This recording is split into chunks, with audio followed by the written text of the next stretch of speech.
জানে জানা হি দুর্জন প্রলয় পর্যন্ত হয় নরকে পতন।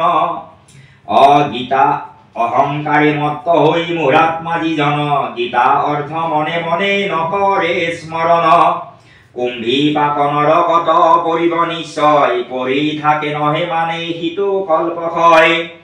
নুশুনয় কানে যিয়ে ওচৰতে গীতা পাঠ কৰিছে ভকতে, নুশুনয় কানে যিয়ে থাকি ওচৰতে।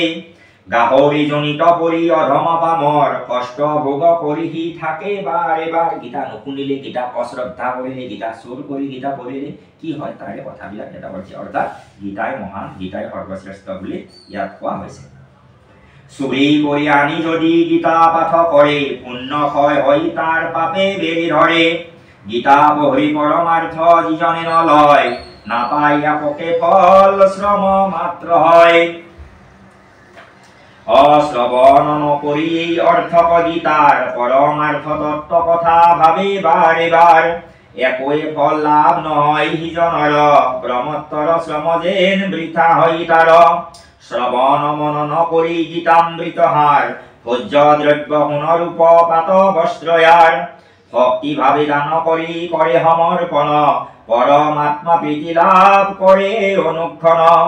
নানা দ্ৰব্য নানা বস্ত্ৰ নানা উপাচাৰে, পাঠকক পূজা দিব ভক্তি সহকাৰে।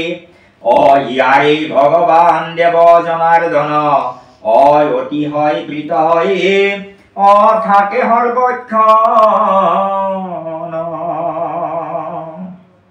এতিয়া শেষৰ ফালে আহিছে সুতবাচক। শ্ৰীকৃষ্ণ কীৰ্তিত এই মাহাত্ম গীতাৰ, সনাতন পুৰাতন সৰ্বশাস্ত্ৰ সাৰ। ই সনাতন, ই পুৰাতন, ইয়াৰ ওপৰত আৰু সৰ্বশাস্ত্ৰ সাৰ বুলি কৈছে। পাঠান্তে গীতাৰ যিটো জনে পাঠ কৰে, যথাযুক্ত ফল লাভ কৰে সি নৰে। গীতা পাঠ কৰি যদি মাহাত্ম নপঢ়ৰে, জানিবা পাঠৰ ফল একোৱে নধৰে। মাহাত্ম সৈতে পঢ়ে গীতা গ্ৰন্থ সাৰ, লাভ কৰে মহাফল এই গীতাহাৰ। অৰ্থ পূৰ্ণ ভাৱে গীতা কৰিলে শ্ৰৱণ, এডালৰ ভাগ এটা। মাহাত্ম অৱশেষে শুনে যিটো জন, ইহলোকে পূৰ্ণ ফল পাই সিটো নৰ। সৰ্ব সুখী সুখী হয় পৃথিৱী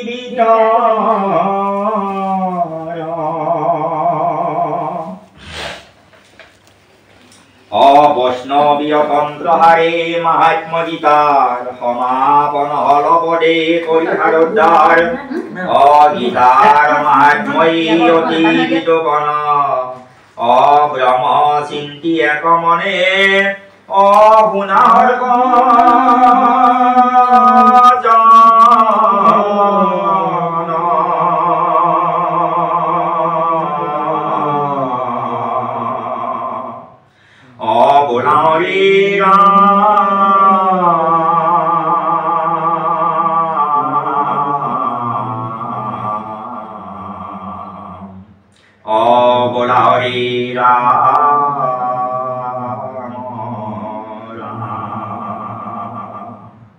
জয় দৈবকী নন্দন শ্রীকৃষ্ণ কহমরি। হরি বল হরি বল হরি বল। আর বারে গীতা ভাগবত স্মরি। হরি বল হরি বল হরি বল। হরি ওম তৎসৎ।